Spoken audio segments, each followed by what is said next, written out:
여러분은 첫사랑을 기억하십니까? 서랍 깊숙한 곳에 넣어둔 빛바랜 사진처럼 꺼내보면 가슴 한구석이 아릿해지는 그런 존재 말입니다. 저 영수에게도 그런 사람이 있었습니다. 30년을 그리워했는데 그 그리움이 제 노후를 통째로 집어삼킬 괴물이 되어 돌아올 줄은 꿈에도 몰랐습니다. 오늘 제가 드릴 이야기는 한 남자의 어리석은 순정에 대한 기록이자 여러분께 드리는 간곡한 경고입니다. 제 인생이 어떻게 단 한 달 만에 무너졌는지 그 참담한 진실을 들려드리겠습니다. 대기업에서 평생을 바치고 2년 전 은퇴했을 때만 해도 저는 제 인생이 완성된 줄 알았습니다. 매일 아침 정장을 입고 현관문을 나서던 일상이 멈추고 나니 남은 것은 아내의 무심한 눈초리와 베란다 너머로 보이는 뿌연 하늘뿐이더군요. 내가 무엇을 위해 그토록 치열하게 살았나 싶은 허무함이 밀려올 때쯤 제 휴대폰이 요란하게 울렸습니다. 30년 만에 고교 동창회 소식이었죠. 동창회 장소인 식당은 이미 중년의 열기로 가득했습니다. 배 나오고 머리숱 적어진 친구들 사이로 유독 한 여자가 제 눈을 붙들었습니다. 미경이었습니다. 내 고교 시절의 전부였던, 아니 내 청춘의 신이었던 미경이가 환갑을 넘긴 나이에도 예전에 그 고운 선을 간직한 채 웃고 있더군요. 영수야, 너 정말 그대로구나. 미경이가 제 손을 잡았을 때 제 심장은 은퇴 후 처음으로 요동쳤습니다. 우리는 그날 밤 다른 친구들 몰래 따로 빠져나와 술잔을 기울였습니다. 미경이는 남편과 사별하고 홀로 외롭게 지낸다고 했습니다. 나 정말 힘들게 살았어, 영수야.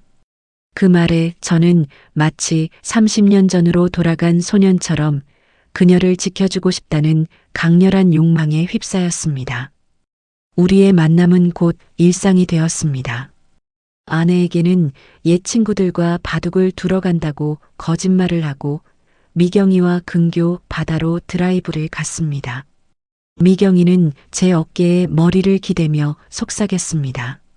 다시 태어난 것 같아. 사실 저는 미경이를 다시 만난 그 순간부터 제정신이 아니었습니다. 거울 속에는 검버섯이 핀 늙은 사내가 서 있는데 미경이가 저를 바라보며 영수야, 너는 예전이나 지금이나 눈빛이 참 맑아라고 말해줄 때마다 저는 제가 다시 20살 청년이 된 것 같은 착각에 빠졌습니다. 집에서는 밥 먹었냐는 인사조차 아까워하는 아내와 달리 미경이는 제가 어떤 음식을 좋아하는지, 젊은 시절 제 꿈이 무엇이었는지 귀를 기울여 주었으니까요. 한 번은 강원도 어느 한적한 찻집에서 미경이가 제 손등을 가만히 덮으며 이런 말을 한 적이 있습니다. 영수야, 우리 조금만 일찍 만났으면 어땠을까? 그럼 나도 이렇게 험한 세상 안 살고 너처럼 따뜻한 사람 보호받으면서 예쁘게 살았을 텐데. 그 가련한 눈망울에 맺힌 눈물을 보는 순간 저는 제 목숨이라도 내어주고 싶었습니다. 그 달콤한 말에 저는 제 노후를 지탱해주던 이성이라는 빗장을 서서히 풀기 시작했습니다. 하지만 행복은 오래가지 않았습니다. 어느 날부터 미경이의 얼굴에 그늘이 지기 시작했습니다. 이유를 묻자 그녀는 식당 일을 하며 갚아오던 전 남편의 빚이 독촉에 시달리고 있다고 울먹였습니다. 영수야, 너한테 이런 모습 보이기 싫었는데 나 정말 죽고 싶어. 저는 고민 끝에 비상금으로 모아둔 3천만 원을 건넸습니다. 미경이는 손사래를 쳤지만 결국 제 손을 잡으며 눈물을 흘렸습니다. 이 은혜 평생 어떻게 갚지? 영수야, 내가 내 마지막 희망이야. 그 후로 그녀는 저를 여보라고 부르기 시작했습니다. 저는 마치 다시 가장이 된 듯한 착각에 빠졌죠. 비극은 이제부터 시작이었습니다. 미경이와 식사를 하던 중 험악하게 생긴 사내들이 식당으로 들이닥쳤습니다. 그들은 미경이의 머리채를 잡으려 했고 저는 앞뒤 가리지 않고 막아섰습니다. 사채업자라는 그들은 미경이가 보증을 잘못 써서 3억이라는 빚을 지고 있다고 했습니다. 집으로 돌아오니 아내가 제 행색을 보고 묻더군요. 당신 요새 돈 어디다 써? 통장에서 왜 큰 돈이 나가? 저는 버럭 화를 냈습니다. 평생 돈 벌어다 줬는데 이 정도도 못 쓰냐며 말이죠. 가장 친한 친구 종식이가 미경이에 대해 안 좋은 소문이 돌고 있다고 경고했을 때도 저는 그의 뺨을 때렸습니다. 제 눈과 귀는 이미 미경이라는 환상에 가려져 있었습니다. 미경이가 연락이 되지 않아 집으로 찾아갔을 때 그녀는 약을 먹고 쓰러져 있었습니다. 다행히 생명에는 지장이 없었지만 깨어난 그녀는 울부짖었습니다. 이대로 살아서 뭐해, 영수야. 그 사람들이 너까지 괴롭힐 거야. 우리 그냥 같이 죽자.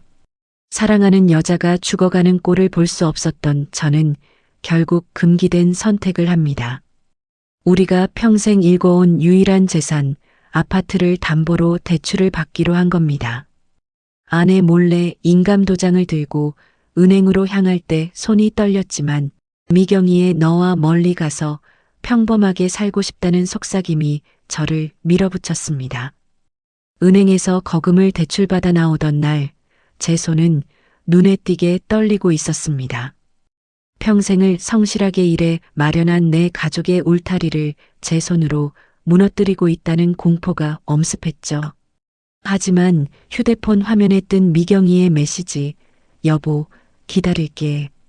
우리 새로운 시작이야 라는 그 한마디에 저는 모든 공포를 외면했습니다. 그건 새로운 시작이 아니라 제 인생의 종말을 알리는 조종이었는데 말입니다. 저는 그녀의 불행이 마치 제 가난했던 젊은 시절 때문에 일어난 일인 것만 같아 죄책감까지 들더군요. 그 눈물조차 철저히 계산된 연기였는데 저는 그 눈물에 제 영혼을 팔아버린 겁니다. 은행에서 대출받은 3억 원을 현금으로 인출해 가방에 담았습니다. 미경이는 사채업자들에게 돈을 갚고 오겠다며 영등포 역전에서 가방을 받아들었습니다. 영수야, 짐 정리하고 저녁에 연락할게. 우리 이제 행복해지자.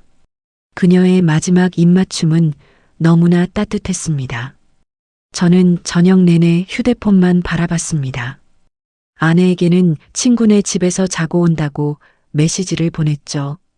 하지만 약속한 저녁 8시, 10시, 그리고 새벽 2시, 미경이의 전화기는 꺼져 있었습니다. 불안감이 엄습했지만 저는 믿었습니다. 사정이 있겠지.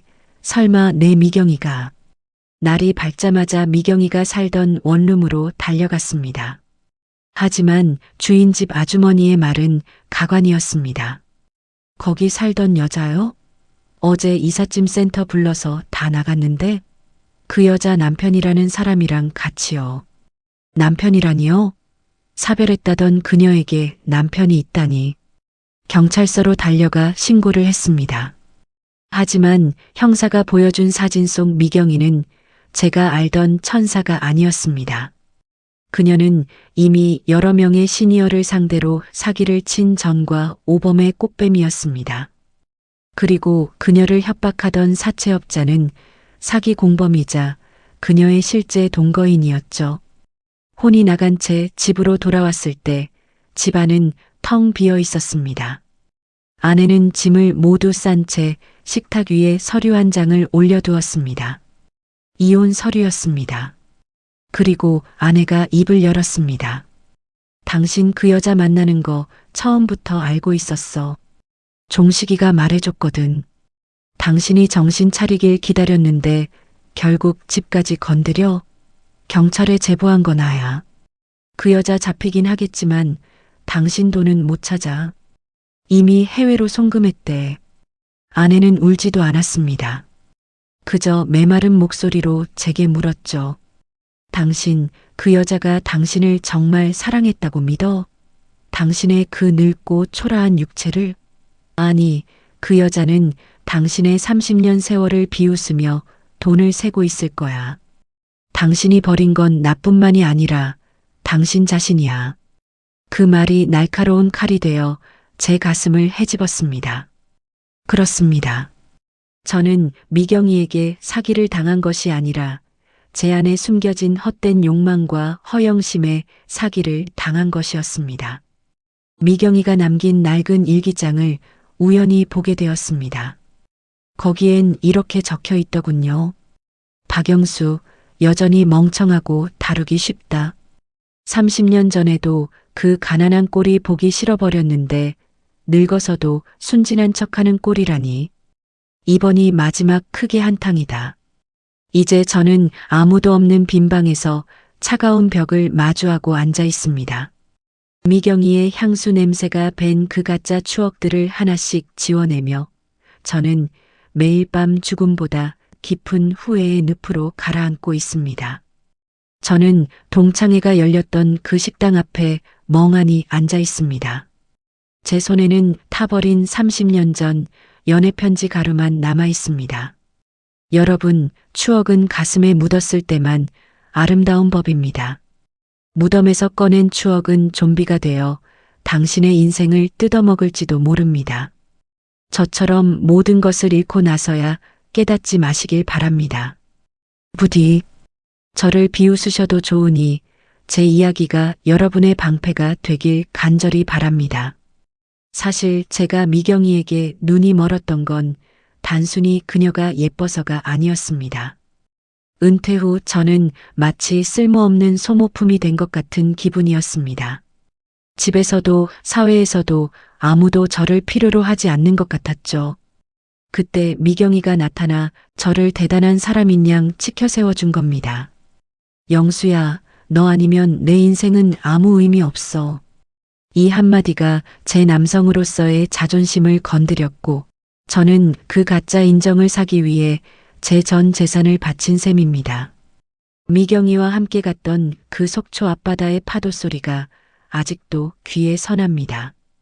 그때 그녀가 제 손을 꼭 잡으며 했던 약속들, 우리 나중에 작게 집 짓고 남은 여생 보내자던 그 달콤한 말들이 사실은 저를 벼랑 끝으로 밀기 위한 정교한 대본이었다니요. 사기꾼들은 사람의 돈을 훔치는 게 아니라 사람의 가장 약한 부분인 외로움을 훔치는 것 같습니다. 제 아내는 지금 어디서 무엇을 하고 있을까요? 30년 넘게 제 뒷바라지를 하며 자식들 키워낸 그 여자가 남편의 외도와 가산, 탕진을 지켜보며 느꼈을 배신감은 제가 지금 겪는 상실감보다 수백 배는 더 컸을 겁니다. 저는 미경이에게 사기를 당한 피해자인 줄 알았는데 사실 제 아내에게 가장 큰 가해자였습니다.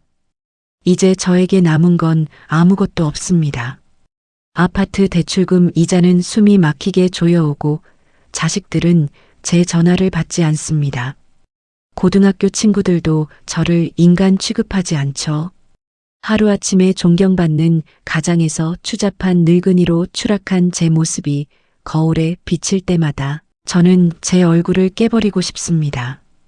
여러분, 혹시 지금 누군가로부터 갑작스러운 친절을 받고 계십니까?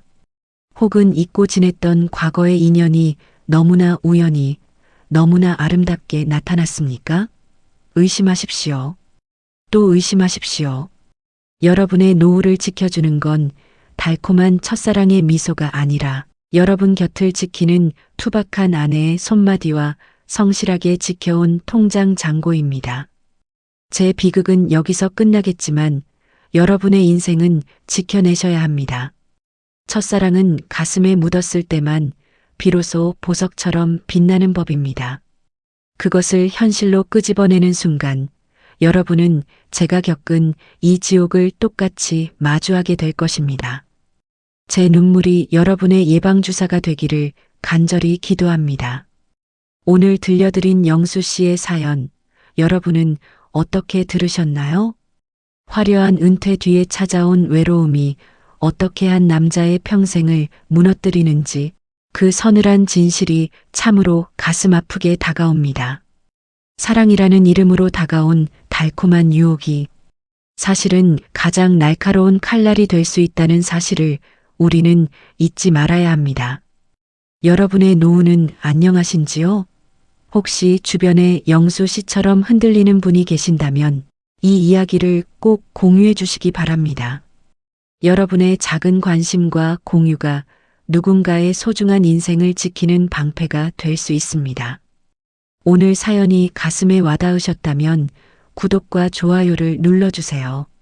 여러분의 응원이 더 진솔하고 깊이 있는 사연을 만드는 큰 힘이 됩니다. 감사합니다.